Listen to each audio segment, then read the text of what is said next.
সারা দেশে এইচএসসি ও সমমান পরীক্ষা শুরু। অংশ নিচ্ছে 10 শিক্ষা বোর্ডের 13 লাখের বেশি পরীক্ষার্থী। প্রশ্ন ফাঁস বন্ধে নানা পদক্ষেপ। মুচলেকা দেয়ায় বিজিএমইএকে ভবন ভাঙতে আরো 1 বছর সময় দিল আপিল বিভাগ। আদেশ না মানলে রাজউককে ভেঙে ফেলার নির্দেশ। নেপালে বাংলাদেশি বিমান বিধ্বস্তের ঘটনায় প্রাথমিক তদন্ত প্রতিবেদন প্রকাশ 12 মে। চূড়ান্ত রিপোর্ট পেতে সময় লাগবে 1 বছরেরও বেশি। অটিস্টিক শিশুদের মানসিক বিকাশে গুরুত্বপূর্ণ ভূমিকা রাখছে বিশেষায়িত স্কুল। আরও সুযোগ সুবিধা বাড়ানোর দাবি, সাধারণ শিক্ষার আওতায় আনার পরিকল্পনা সরকারের।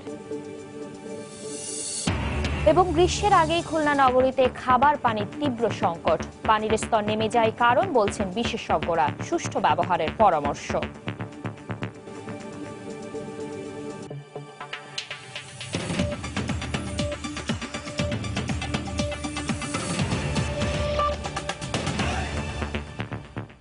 সময় সংবাদের সঙ্গে আছি আমি শাতিলা শারমিন। সারা দেশে একযোগে শুরু হলো 2018 সালের এইচএসসি ও সমমান পরীক্ষা। সকাল 10টায় বাংলা প্রথম পত্র দিয়ে শুরু হয় প্রথম দিনের পরীক্ষা। 10টায় শুরু হলেও সকাল 9টা থেকেই কেন্দ্রের বাইরে ভিড় করতে থাকেন শিক্ষার্থীরা। শিক্ষা মন্ত্রণালয়ের নির্দেশনা অনুযায়ী 10:30টার মধ্যেই নিয়ম মেনে কেন্দ্রে প্রবেশ করেন শিক্ষার্থীরা। পরীক্ষা শুরুর 25 মিনিট আগে প্রশ্নপত্রের সিলগালা খোলা হয়। এবছরের পরীক্ষায় 13 লাখের বেশি শিক্ষার্থী অংশ নিচ্ছে। সারা দেশে পরীক্ষা নেওয়া হচ্ছে 2541টি কেন্দ্রে। সুষ্ঠুভাবে পরীক্ষা নিতে এবার প্রথমবারের মতো ব্যবহার করা হচ্ছে সিকিউরিটি টেপযুক্ত বিশেষ খাম।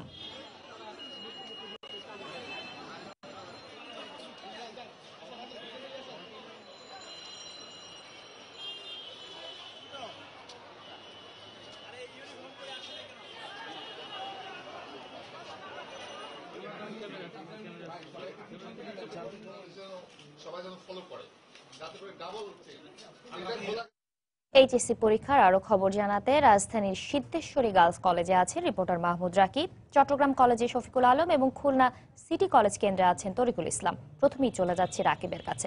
রাকিব, শাতিলা 2018 সালের এইচএসসি ও সমমানের পরীক্ষা ঠিক এখন থেকে 2-1 মিনিট আগেই শুরু হয়ে গেল। পুরো দেশে একযোগে মাদ্রাসা ও কারিগরি শিক্ষা বোর্ড সহ মোট 10টি শিক্ষা বোর্ডে প্রায় 13.25 লাখ শিক্ষার্থী একসঙ্গে পরীক্ষা আজ বসেছে এবং এই পরীক্ষাটি শেষ হবে মে মাসের মাঝামাঝি সময় গিয়ে। তো এখানে আমরা যেটি দেখেছি, আমরা এই বেলি রোডের একটি কলেজে আছি। এখানে আমরা দেখেছি সকাল 9:30টার মধ্যেই যে শিক্ষা মন্ত্রণালয় থেকে যে নিয়মটি রয়েছে সেই নিয়মটি মেনেই মোটামুটি সব শিক্ষার্থী 9:30-এর মধ্যেই প্রবেশ করেছেন হলে। তবে 2-1 জন আসলে দেরি হয়েছে। আপনি জানেন ঢাকা শহরে যানজট থাকে, আর যেদিন পরীক্ষা শুরু হয় সেদিন তো সেই যানজট আরো চরম পর্যায়ে পৌঁছায়। তো সে কারণে আমরা দেখেছি 9:30টার পরেও বেশ কিছু শিক্ষার্থী তড়িঘড়ি করে দৌড়াদৌড়ি করে খুব একটি আতঙ্কিত অবস্থায় এসেছেন, যেহেতু শেষ মুহূর্তে তারা এসেছেন। এর পাশাপাশি আমরা আরেকটি বিষয় এখানে দেখেছি, শিক্ষা মন্ত্রণালয় যে নিয়মটি করেছিল এবার যে পরীক্ষার ঠিক 25 মিনিট আগে তারা আনুষ্ঠানিকভাবে প্রতিদিন সিলগালা করা যে প্রশ্ন থাকবে সেটি খুলবেন। তো সেটি কিন্তু আমরা দেখেছি ঠিক 9:35 এবং আমরা যে কেন্দ্রটিতে আছি এই কেন্দ্রে এই মুহূর্তে শিক্ষামন্ত্রীও আছেন। তো শিক্ষামন্ত্রী নিজেই সেই প্রশ্নের যে সিলগালা করা অংশটি সেটি খুলেছেন এবং এরপরেই কিন্তু সেই প্রশ্ন আমরা দেখেছি যারা শিক্ষক রয়েছেন তারা প্রতিটি হলে হলে সেই প্রশ্ন নিয়ে গিয়েছেন এবং ঠিক 9:35-এই কিন্তু সিদ্ধান্ত হয়েছে আজ কোন সেটে পরীক্ষা হবে। এবং এটিও কিন্তু এবারই প্রথম হচ্ছে। 2018 সালে আপনি জানেন মূলত প্রশ্ন ফাঁস যাতে বন্ধ হয়, প্রশ্ন ফাঁস যাতে কোনোভাবে না হয়, সে কারণে নানা উদ্যোগ নেওয়া হচ্ছে সরকারি পর্যায় থেকে। সেই উদ্যোগেরই অংশ হলো পরীক্ষার 25 মিনিট আগে সিলগালা করা প্রশ্ন খোলা হবে। এর পাশাপাশি আমরা দেখেছি পরীক্ষার কেন্দ্রে কোনোভাবেই কোনো শিক্ষার্থী ছাড়া, অর্থাৎ পরীক্ষার্থী ছাড়া কোনো অভিভাবক বা কোনো বাইরের কাউকে কিন্তু প্রবেশ করতে দেওয়া হয়নি। মূলত চেষ্টা করা হচ্ছে, আসলে সরকারি পর্যায় থেকে চেষ্টা করা হচ্ছে যাতে প্রশ্নপত্র ফাঁস না হয়। বাইরে অপেক্ষমান অভিভাবকরা রয়েছেন, তারা ঠিক একই চিন্তায় আছেন যে যাতে প্রশ্নপত্র ফাঁস না হয়। তারা কিন্তু মনে মনে সে দোয়াই করছেন। কারণ আপনি জানেন যে আমরা দেখেছি গত কয়েক পরীক্ষাতেই প্রায় সব পাবলিক পরীক্ষাতে প্রশ্নপত্র ফাঁস হচ্ছে। এখন দেখা যাক এই পরীক্ষায় কি হয়। শিক্ষা মন্ত্রণালয় শেষ মুহূর্ত পর্যন্ত সফল হতে পারেন কিনা প্রশ্নপত্র ফাঁস বন্ধ করে। তো মোটামুটি আমার কাছে সিদ্ধেশ্বরী গার্লস কলেজ থেকে এইচএসসি পরীক্ষার যে শুরু হওয়ার খবর এই ছিল। সবশেষে আমাদের সহকর্মী শফিক রয়েছে চট্টগ্রামে, আমরা একটু জানতে চাই তার কাছে সেখানকার সবশেষ খবর। শফিক। রাকিব, আপনি আসলে যেমনটি বলছিলেন, আসলে আমরা দেখেছি সকাল থেকে কিন্তু চট্টগ্রামের এই যে চট্টগ্রাম কলেজ রয়েছে এখানে অভিভাবকরা তাদের ছেলে মেয়েদের নিয়ে এখানে এসেছেন এবং আপনি দেখতে পাচ্ছেন আসলে অভিভাবকদের জটলা এবং অভিভাবকদের ভিড় এবং তাদের সাথে আমরা কথা বলেছিলাম। এখন ঘুরে ফিরে একটি কথায় আসছে, সেটি হচ্ছে প্রশ্নপত্র ফাঁস নিয়ে তারা তাদের উদ্বিগ্নের কথা জানিয়েছেন, তারা তাদের ভয়ের কথা জানিয়ে তারা উৎকণ্ঠার কথা জানিয়েছেন। তারা বলছেন যে আসলে প্রতি বছর এখানে প্রশ্ন ফাঁসের বিষয়টি হয়ে থাকে। আমি সকাল থেকে তাদের সাথে কথা বলে যেটা ভাবলাম, সবার কেন্দ্রবিন্দুতে এখন পরিণত হয়েছে যে প্রশ্ন ফাঁসে আতঙ্ক, সবার মাঝে সেই আতঙ্ক এখন ছড়িয়ে পড়ছে। সবাই বলছেন যে আসলে এই প্রশ্ন ফাঁসের কারণে কিন্তু মেধাবীরা ঝরে পড়ছেন, আসলে যারা রিয়েল মেধাবী তারা কিন্তু ঝরে পড়ছেন এটার কারণে, এবং যারা পড়ালেখা করেন তারা হয়তো প্রশ্নপত্র পেয়ে হঠাৎ করে কিন্তু ভালো রেজাল্ট করছেন, এই বিষয়টি তারা বলছেন। এবং তারা বলছেন যে একটা জাতিকে আসলে ধ্বংস করার জন্য প্রশ্ন ফাঁসের বিষয়টি যথেষ্ট। একটা জাতিকে যদি শিক্ষার ক্ষেত্রে যদি ধ্বংস করা যায় তাহলে পুরো জাতিকে ধ্বংস করে দেওয়া যায়, সেই বিষয়টি অভিভাবকরা বলছেন। এবং তারা এর জন্য তারা দায়ী করছেন আসলে প্রশাসনের নজরদারিকে দায়ী করছেন। এবং তাদের সাথে আমি আসলে তাদের প্রশ্ন করছিলাম আসলে যে পরীক্ষার আগে যে কোচিং সেন্টারগুলো বন্ধ করে দেওয়া হয়েছে সে বিষয়ে আপনাদের মতামত। তারা বলছেন যে আসলে কোচিং সেন্টার যে বন্ধ করলে যে প্রশ্নপত্র ফাঁস ঠেকানো যাবে সেটা আসলে ঠিক না, কারণ এর আগে যে প্রশ্নপত্রগুলো ফাঁস হয়েছে এই যে কোচিং সেন্টারগুলো থেকে সেগুলো ফাঁস হয়েছে সেরকম কোনো দলিল তাদের কাছে নাই, সেটি বললেন। আবার অনেকে বলছেন যে আসলে কোচিং সেন্টার একেবারে বন্ধ করে দেওয়া উচিত, কারণ এই কোচিং সেন্টারের কারণে কিন্তু শিক্ষার্থীরা ক্লাসে পড়ালেখা করে না এবং শিক্ষকরাও কিন্তু মনোযোগী থাকে না, এবং শিক্ষকরা সে বাণিজ্য করার জন্য শিক্ষা প্রতিষ্ঠানে পড়ালেখার প্রতি অমনোযোগী থাকে এবং কোচিং সেন্টারে পড়ানোর চেষ্টা করে। আপনাকে আরেকটি কথা জানিয়ে রাখি, চট্টগ্রাম যে শিক্ষা বোর্ডের অধীনে কিন্তু প্রায় 97,000-এর বেশি পরীক্ষার্থী অংশ নিচ্ছেন এবং এখানে কেন্দ্রের সংখ্যা রয়েছে প্রায় 100টি এবং 253টি প্রতিষ্ঠানের শিক্ষার্থীরা এই পরীক্ষায় অংশ নিচ্ছেন। আর কিছুক্ষণ পরে কিন্তু চট্টগ্রামের জেলা প্রশাসক আসার কথা রয়েছেন, তিনি এখানে পরিদর্শন করে চট্টগ্রামে পরিদর্শন করবেন। এবং এরপরে আরেকটি জানিয়ে রাখি, চট্টগ্রামে কিন্তু বিশেষ 10টি টিম এবং সাধারণ 20টি টিম, মোট 30টি টিম কাজ করছে। তো এই ছিল আমার কাছে সর্বশেষ তথ্য। এখন আমি চলে যাচ্ছি খুলনায় তরিকুলের কাছে।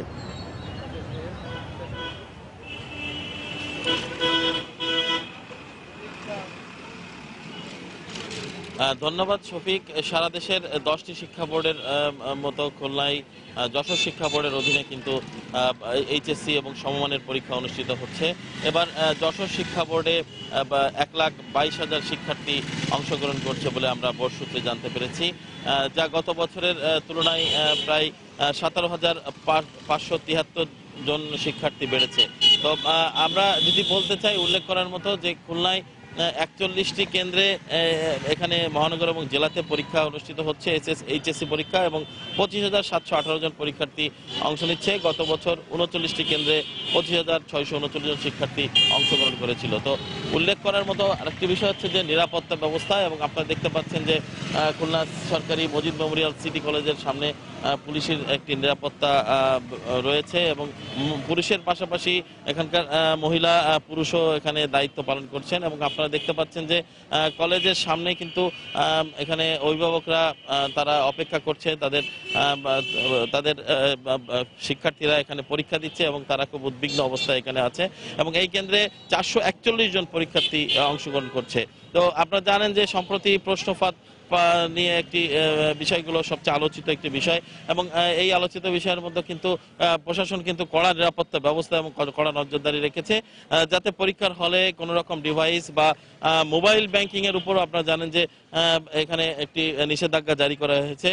তো সব মিলিয়ে কিন্তু খুলনার সিটি কলেজ কেন্দ্রে এখানে শান্তিপূর্ণভাবে পরীক্ষা অনুষ্ঠিত হচ্ছে, এবং এখানকার যে নিরাপত্তা ব্যবস্থা সেই নিরাপত্তা ব্যবস্থা কিন্তু তারা খুব শক্ত হাতে তারা নিয়ন্ত্রণ করছে পুলিশ প্রশাসন, এবং এখানে ভিজিলেন্স টিমও এখানে কাজ করছে সমস্ত অসাধু উপায় ঠেকানোর জন্য। তো এই ছিল আমার কাছে খুলনা থেকে সাতিলা এইচএসসি পরীক্ষার সর্বশেষ। সারা দেশে শুরু হয়েছে এইচএসসি সমমান পরীক্ষা, সেই খবর জানাতে আমাদের সাথে যোগ দিয়েছিলেন খুলনা থেকে তরিকুল ইসলাম, চট্টগ্রাম থেকে শফিকুল আলম এবং ঢাকা থেকে মাহমুদ রাকিব। মুচলেকা দেওয়ায় বিজিএমইএকে ভবন ভাঙতে আরও 1 বছর সময় দিয়েছেন আপিল বিভাগ। সকালে প্রধান বিচারপতির নেতৃত্বে আপিল বিভাগের 4 সদস্যের বেঞ্চ এ আদেশ দেন। এর আগে গত 28 মার্চ দাখিল করা মুচলেকায় কিছু অস্পষ্টতা থাকায় তা সংশোধন করে আজ দেওয়ার নির্দেশ দেন আদালত। রাজধানীর হাতিঝিলের 16 তলা বিজিএমইএ ভবন নিয়ে আইনি লড়াই চলছে 8 বছর ধরে। সর্বশেষ আপিল বিভাগ ভবনটি ভেঙে ফেলার নির্দেশ দিলেও এ বিষয়ে কোনো পদক্ষেপ নেয়নি কর্তৃপক্ষ, বরং ভবন ভাঙতে 2 দফা সময় নেয় বিজিএমইএ কর্তৃপক্ষ।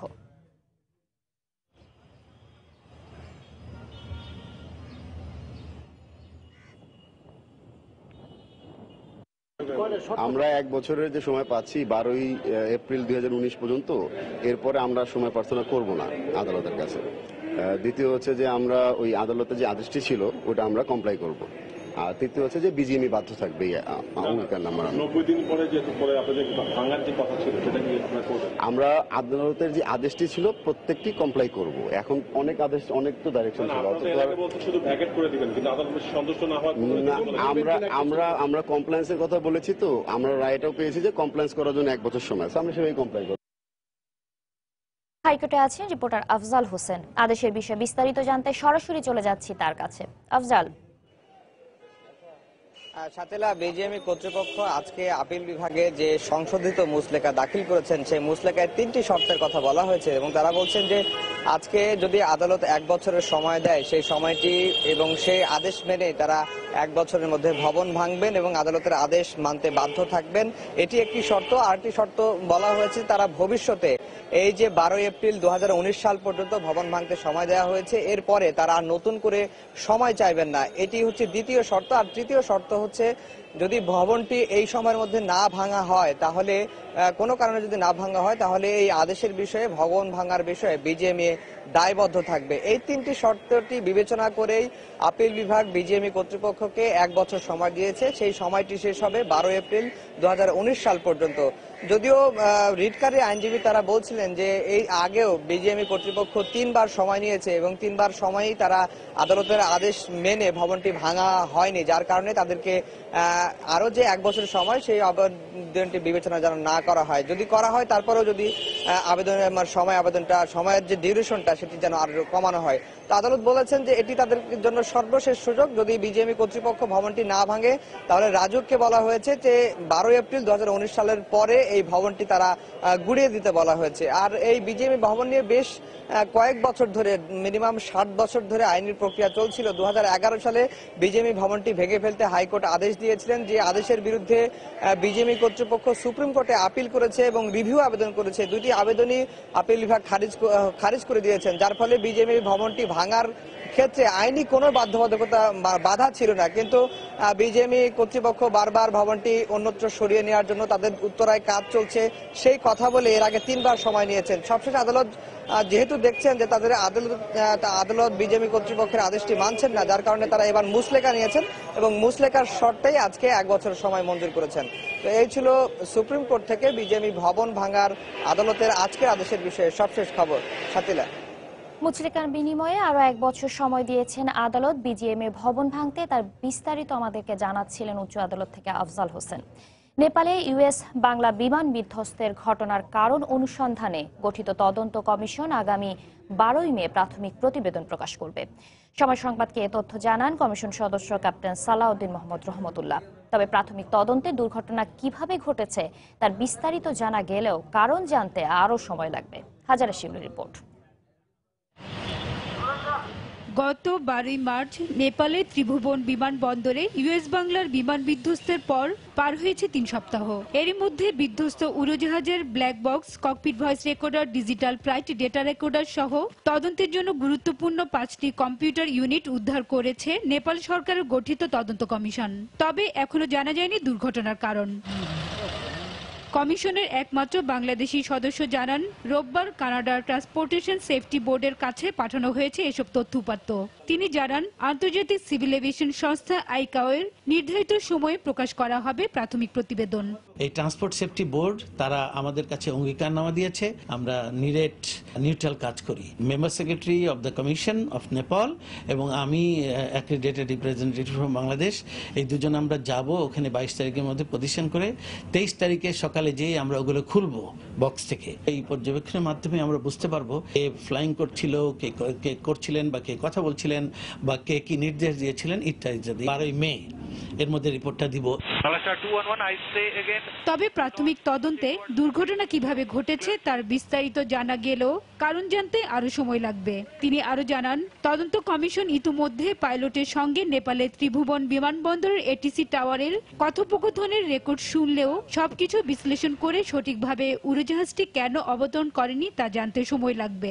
ইউটিউবে বেড়েছে, সেটা সংক্ষিপ্ত এবং কিছু জায়গা, কিছু ভাইটাল এরিয়া সেটা ইরেজ করা আছে। রিপোর্টটা শুধু দিবে যে কিভাবে ঘটনাটা হয়েছিল, কিন্তু কেন হয়েছিল এই রিপোর্টটাতে পাওয়া যাবে না। FDR, flight data record, CBR ইত্যাদি এগুলো অ্যানালিসিস করে ডিকোডিং করে যখন আসবো, আইকাও পুরো ডকুমেন্টেশন স্কেলের মাধ্যমে কারণটা বের করবো। পরিপূর্ণ রিপোর্টটা আসতে 365 দিন হয়তো অপেক্ষা করতে হবে। দুর্ঘটনায় বিধ্বস্ত ইউএস বাংলার BS-11 ফ্লাইটের যাবতীয় নথি নিয়ে দুর্ঘটনা অনুসন্ধান দলের একজন সদস্যের আগামী সপ্তাহে নেপাল যাওয়ার কথা। হাজির শিউলি, সময় সংবাদ, ঢাকা। সময় সংবাদে আরো থাকছে, রাজধানীতে ভ্রাম্যমাণ আদালতের অভিযানে ভুয়া চিকিৎসককে 2 বছর কারাদণ্ড, নিষিদ্ধ ওষুধ বিক্রি করায় 2 দোকানকে জরিমানা।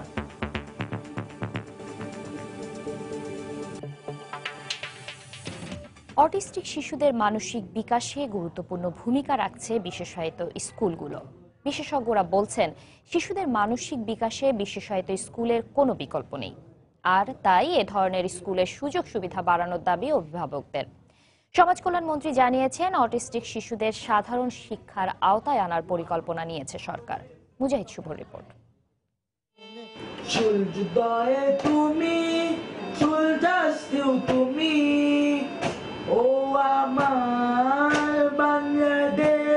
পিএসসি পরীক্ষায় ভালো ফলাফল নিয়ে উত্তীর্ণ হওয়া শিশু মার্জুক অটিস্টিক হয়েও গানের পাশাপাশি নয়ন জোড়ানো ছবি আঁকতে তুলনা নেই তার। মানসিক বিকাশজনিত সমস্যা পেছনে ফেলে ঘরে এনেছে অসংখ্য পুরস্কার। পরিবার ও স্কুলের দীর্ঘদিনের প্রচেষ্টায় মনোযোগী মার্জুকের ঘরে শোভা পাচ্ছে তারই ক্যামেরায় তোলা সুন্দর ছবিও। দুদিন স্কুলে না যায় ওদের সবকিছু এলোমেলো হয়ে যায়, তাই সরকারের উচিত ওদের জন্য আরো ওদের উপযোগী করে অনেকগুলি স্কুল করা। এসব শিশুদের মানসিক বিকাশে বিশেষায়িত স্কুলের কোনো বিকল্প নেই, তাই তো পরিবারে বিরামহীন সময় দেবার পাশাপাশি অভিভাবকরা দিনের উল্লেখযোগ্য অংশ ব্যয় করছেন স্কুলেই। তবে শিশুদের মনের চাহিদাকে গুরুত্ব দিয়ে সবচেয়ে কৌশলী ভূমিকাটি পালন করছেন প্রশিক্ষিত শিক্ষকরা। যার যতটুকু অ্যাবিলিটি আছে, যার যে বিষয়ে ল্যাকিংস থাকে, সেইটার উপরে ভিত্তি করে আমরা তাদের জন্য একটা প্ল্যান করি। বাচ্চারা আসার পরে আমরা মূলত অ্যাসেসমেন্টটা করি, ওর অটিজম আছে কিনা এবং থাকলেও সেটা কোন লেভেলে আছে।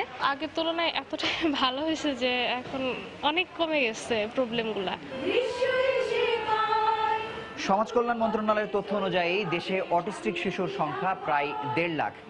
দিন দিন এই সংখ্যা ব্যাপকভাবে বাড়লেও তেমনভাবে বাড়েনি পর্যাপ্ত স্কুল সহ নানা ধরনের সহায়ক সুযোগ সুবিধা। বিভিন্ন গবেষণা বলছে, এসব শিশুদের জন্মের 18 মাস থেকে 36 মাসের মধ্যে চিকিৎসা সেবা নিশ্চিত করতে পারলে তাদের অনেককেই স্বাভাবিক জীবনে ফিরিয়ে আনা সম্ভব। এটার সাথে একটু এনভায়রনমেন্টাল সমস্যা জড়িত রয়েছে, কিন্তু জিনগত সমস্যার কোন জায়গাটাতে এর প্রবলেম যখন বিজ্ঞানীরা আবিষ্কার করতে পারবেন, তখন এইটা পুরোপুরি নির্মূল করা এবং এটার এগেনস্টে ব্যবস্থা নেওয়া সম্ভব হবে। পরিস্থিতির উন্নয়নে উন্নত বিশ্বের মতো অটিস্টিক শিশুদের সাধারণ শিক্ষা ব্যবস্থার আওতায় আনার পরিকল্পনা সমাজ কল্যাণ মন্ত্রণালয়ের। একীভূত শিক্ষানীতিমালা আমরা করার চেষ্টা করছি, যে সাধারণ স্কুলে হয়তো সবটাই আমরা পারবো না, কিন্তু যেগুলো ভালো স্কুলগুলোতে আমরা চেষ্টা করব যে প্রতিবন্ধী ছেলেমেয়েরা যাতে তাদের জন্য আলাদা সেকশন থাকে এবং একটা মিক্স তারা করতে পারে। তবে অটিস্টিক শিশুদের মানসিক বিকাশে পারিপার্শ্বিকতার ভূমিকা সবচেয়ে বেশি। পরিবার ও সামাজিকভাবে মূল্যায়ন পেলে এসব শিশুরা অপেক্ষাকৃত কম সময়ে সমাজের মূলধারায় ফিরবে বলে মত বিশ্লেষকদের। মুজাহিদ শুভ, সময় সংবাদ, ঢাকা। এইচএসসি ও সমমান পরীক্ষা নিয়ে রাজধানীর সিদ্ধেশ্বরী গার্লস কলেজে সাংবাদিকদের ব্রিফিং করছেন শিক্ষামন্ত্রী নুরুল ইসলাম নাহিদ। সরাসরি চলে যাচ্ছে সেখানে। আমধাম রেজিস্ট্রি দেখা হয়েছে, এই জন্য দেরিতে আসার কোনো কারণ আছে কিনা এবং সেটার দ্বারা কেউ কোনো বেনিফিট পাবে কিনা এইটা যাতে পরবর্তীকালে বিশ্লেষণ করে দেখা যায়। তো আপনারা দেখেছেন যে এই এলাকায় যে পরিমাণ জাম হয়েছে, আমিও অফিসার্স ক্লাবের ওখান থেকে হেঁটে আসছি, আমার সচিবও এসছেন, আমার অফিসারও আসছেন, আপনারাও আসছেন হয়তো, যার ফলে এই কারণে কিছুটা হতেই পারে, তার ফলে আমরা এই ব্যবস্থা রেখেছি। কিন্তু আমরা তাকে আইডেন্টিফাই করে রাখছি, তার রেজিস্ট্রিতে খাতা লেখা নাম লেখা হয়েছে, যে কোনো সমস্যা যদি দেখা যায় যে এখানে আসে তাহলে সেটা আমরা বিবেচনা করতে পারবো। আর আমরা সবাইকে বলেছিলাম, আমরা করেও আসছি, আরো কড়াভাবে আমরা করেছি যে প্রত্যেক পরীক্ষা কেন্দ্রের যে প্রশ্নপত্র সেইটা আলাদা আলাদাভাবে বিভিন্ন যে আমাদের ক্লাসরুম থাকে বা পরীক্ষার হল থাকে তার জন্য আলাদা প্যাকেটে সেগুলো সিলগালা করা আছে।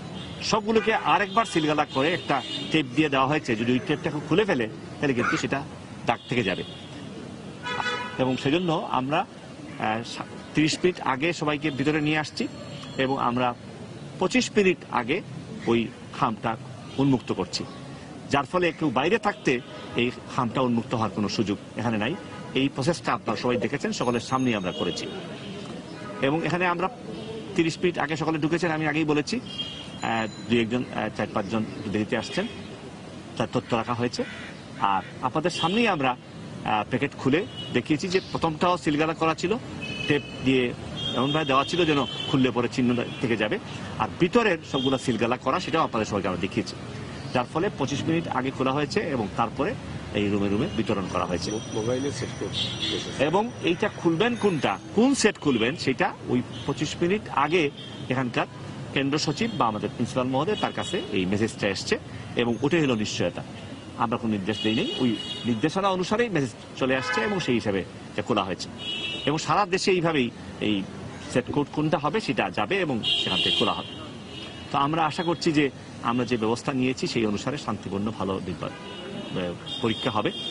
এই ক্ষেত্রে যে বিষয়টা আপনাদের শুধু বলতে চাই যে নানা ধরনের নতুন নতুন সমস্যা প্রতিদিনই কোনো না কোনোভাবে হয়তো যুক্ত হচ্ছে।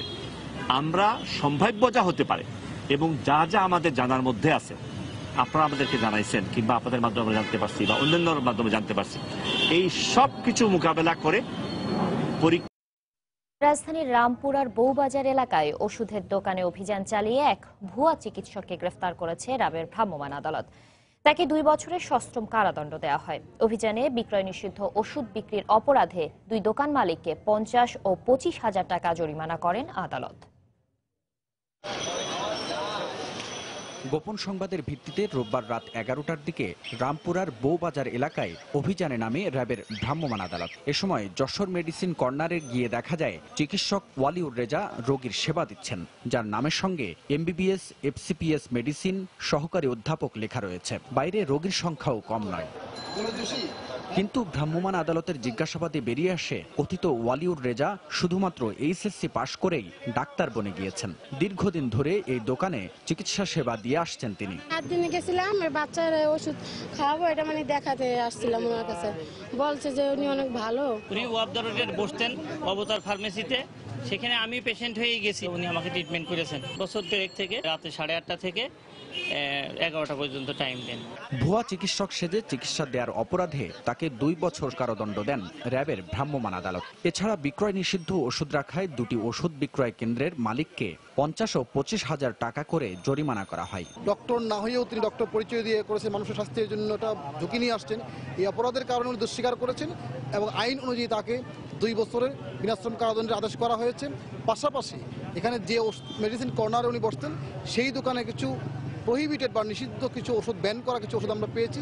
সেই অপরাধের কারণে এই যশোর মেডিসিন কর্নারকেও 50,000 টাকা জরিমানা, অনাদায়ী 1 মাসের কারাদণ্ডের আদেশ করা হয়েছে। রাজধানীর বিভিন্ন এলাকায় এমন অভিযান চলমান থাকবে বলে জানান ভ্রাম্যমাণ আদালতের নির্বাহী ম্যাজিস্ট্রেট হাবিবুল ইসলাম হাবিব। সময় সংবাদ, ঢাকা। সিলেটে মা ও ছেলের লাশ উদ্ধারের ঘটনায় এখনো কাউকে আটক করতে পারেনি পুলিশ। এদিকে জোড়া খুনের ঘটনায় মামলা করা হয়েছে।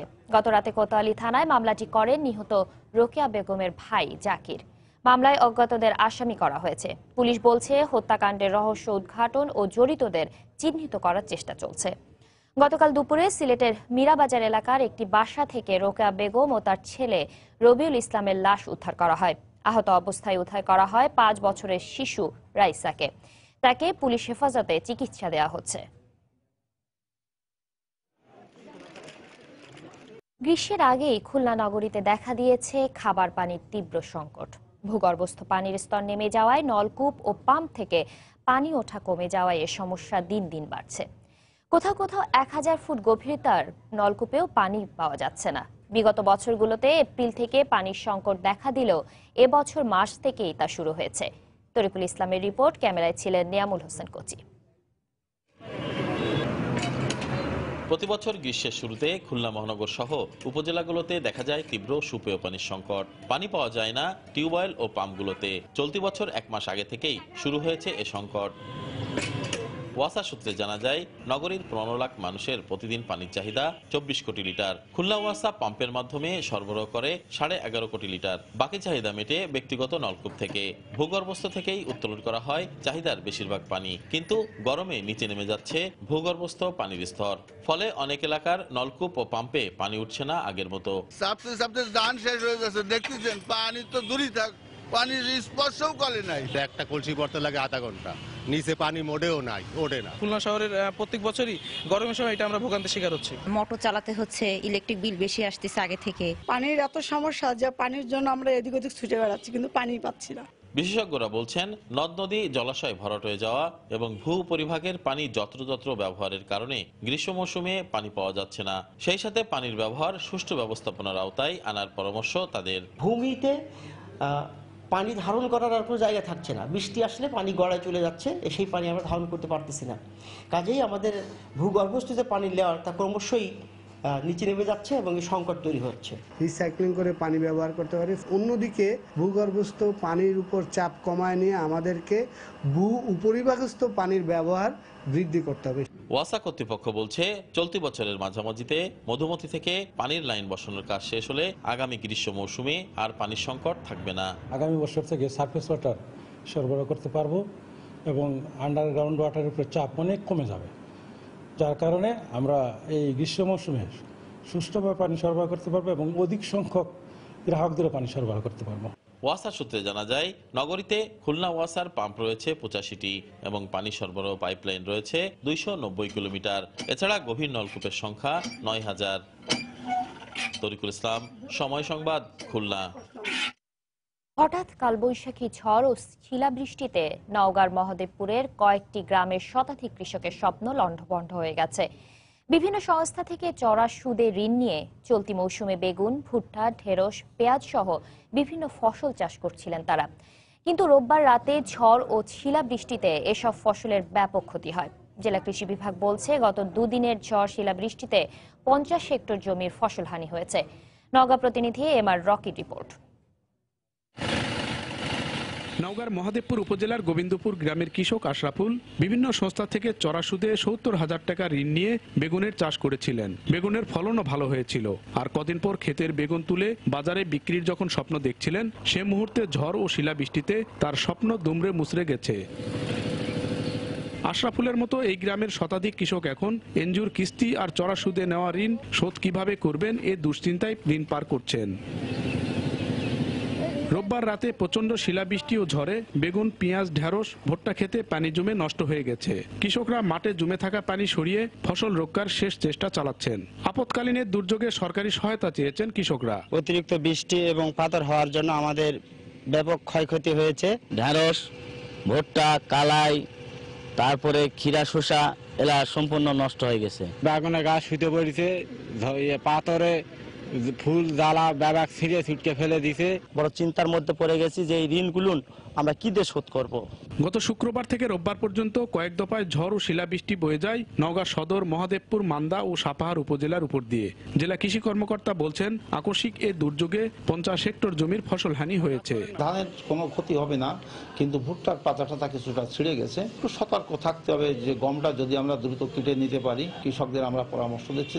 আম বা অন্যান্য যে ফসল আছে, লিচু বা ইসের শিলাবৃষ্টিতে এটা এখনো তেমন কোনো ক্ষতি করেনি। জেলায় এবার ৬,২২০ হেক্টর জমিতে ভুট্টা, ৮,৭২০ হেক্টর জমিতে বেগুন চাষ হয়েছে। এর মধ্যে প্রায় ১০০ হেক্টর জমির ফসল নষ্ট হয়েছে বলে মনে করেন সংশ্লিষ্টরা। এমআর রকি, সময় সংবাদ, নওগাঁ।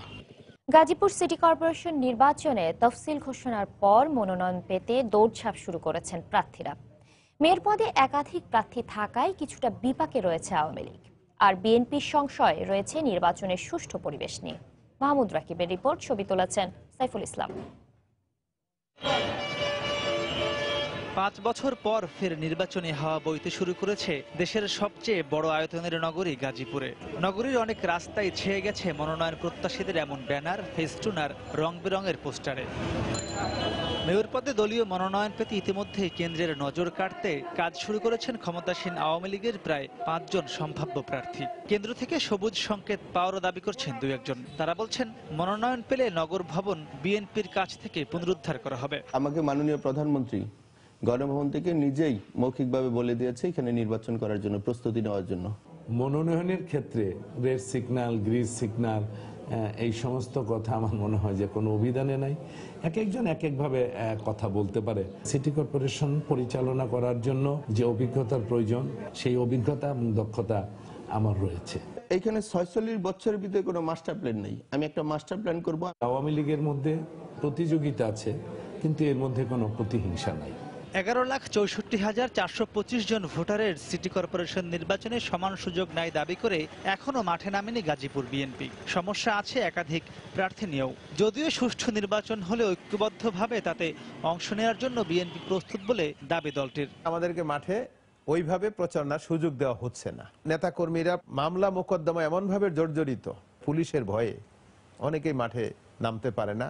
বিএনপি সকল সময় প্রস্তুত। নির্বাচনের ন্যূনতম সুযোগ সুবিধা একটি দলকে দেওয়ার জন্য যা দরকার, এতটুকুন যদি দেয় তাহলে খালি মাঠে আওয়ামী লীগকে ছেড়ে দেওয়া হবে না।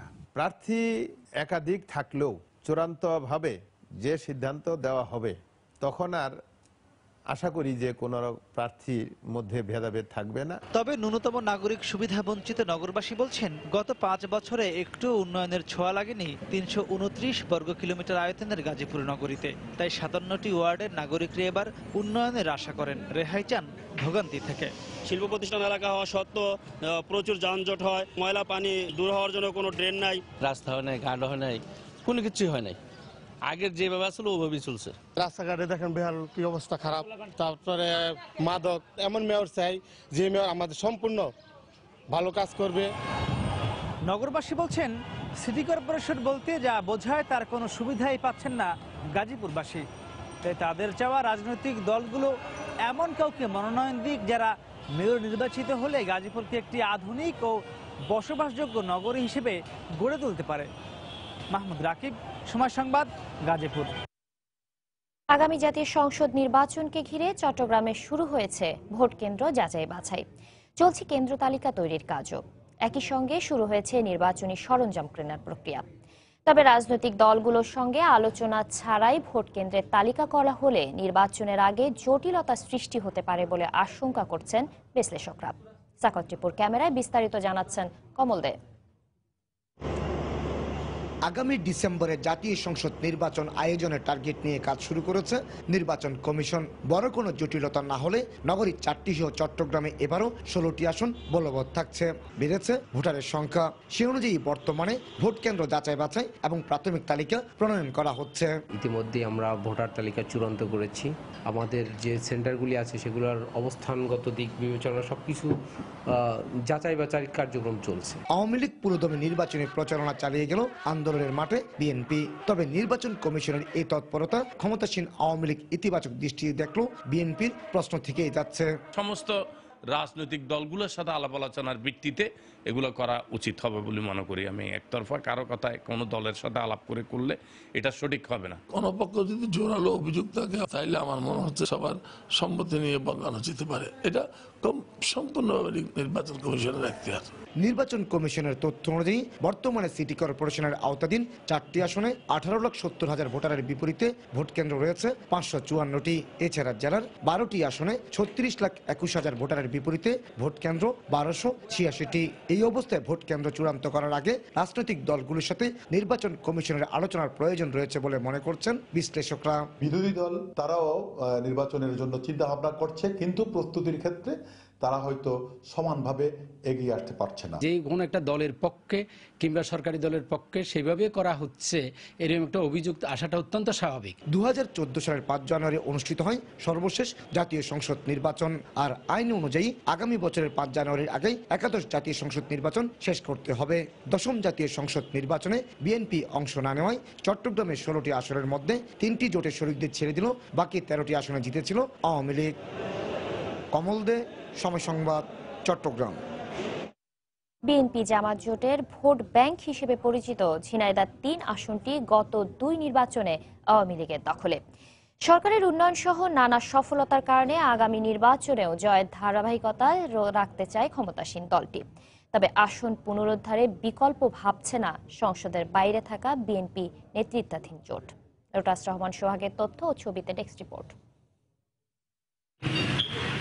দেশের সীমান্ত ঘেঁষা মহেশপুর ও কোটচাঁদপুর উপজেলা নিয়ে গঠিত ঝিনাইদহ 3 আসন। এখানে বরাবরই বিএনপি জামায়াতের আধিপত্য।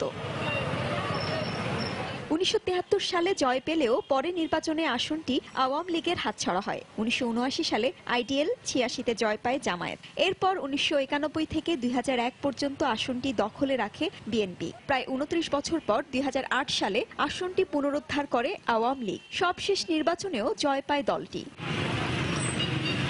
এই অবস্থায় আগামী নির্বাচনেও জয়ের ধারাবাহিকতা চায় ক্ষমতাসীন আওয়ামী লীগ। মাঠে নেমেছেন দলটির একাধিক প্রার্থী। তবে একক প্রার্থী দিয়েই আসনটি নিজেদের দখলে রাখতে চান নেতারা। যদি সঠিক প্রার্থীকে মনোনয়ন দেন তাহলে অবশ্যই আমরা ব্যাপক ভোটের ব্যবধানে আমরা এই আসন থেকে আবার বিজয়ী হব।